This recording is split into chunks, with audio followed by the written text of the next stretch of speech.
ऐसा ही है? कजन थी मेरी। कजन थी तो फिर तो जानते थे ना? हाँ जी जानता। किसकी बेटी थी? खाला की, मामू की? खाला की। खाला की बेटी थी तो फिर जाहिर है आना जाना पहले से होगा। खाला के घर तो जाते हैं ना बच्चे? नहीं गई कभी वैसे। तुम जाते थे खाला के घर? मामा लोग जाते थे, मैं नहीं जाता। क्यों? मंगनी बचपन में हुई थी ना, इसलिए नहीं अच्छा ठीक है, मंगनी बचपन में हो गई थी। हाँ जी। ठीक हो गया। शादी धूमधाम से हुई? जी बिल्कुल ठीक तरह। यस। क्या हुआ फिर बाद में?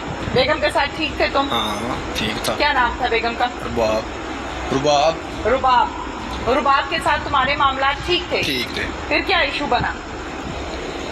इशू 10 दिन बाद उनके घर गए हैं। किनके घर? अपने ससुराल के घर, खाला के घर गया हूँ। अच्छा। माँ बेटी की पहले ही प्लानिंग कोई हुई सीधे होके थी। खड़े हो। माँ बेटी की सीधे होके खड़े हो इधर। हाँ। माँ बेटी की पहले ही प्लानिंग हुई थी। जो क्या प्लानिंग थी? वो लड़की नहीं थी मेरे साथ रहना चाहती, वो किसी और को पसंद करती थी। अच्छा। ठीक है, उनके घर गया हूँ। सुबह नाश्ते में उन्होंने 81 की गोलियाँ दे दी हैं, मैं बेहोश हो गया हूँ। तुम्हें कैसे पता? बाद में डॉक्टरों के पास 3 दिन बाद मुझे होश आया। अच्छा। हाँ जी। तो फिर? वो इतनी देर में वालदा ने अपनी बेटी को, जो लड़के पसंद करती थी, उसके साथ भेज दिया था। फिर मैं जब होश में आया। भगा दिया? हाँ जी।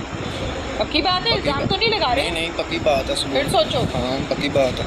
अच्छा फिर जब तुम्हें 81 की गोलियां दे दी, तुम जाहिर है सो गए नाश्ता करके फिर से? 3 दिन बाद होश आया। 3 दिन के बाद तुम्हें होश आया? हाँ जी। जब होश आया फिर क्या देखा? देखा क्या, यही उनसे पूछा क्या हुआ है, उन्होंने बताया कि ऐसे ऐसे हो गया, वो चली गई है अब। ठीक है। उसके बाद फिर वो लड़की दारुल चली गई। रुबाब दारुल उसके पीछे गए, उसे कहा कि जब तुम सो के उठे 3 दिन के बाद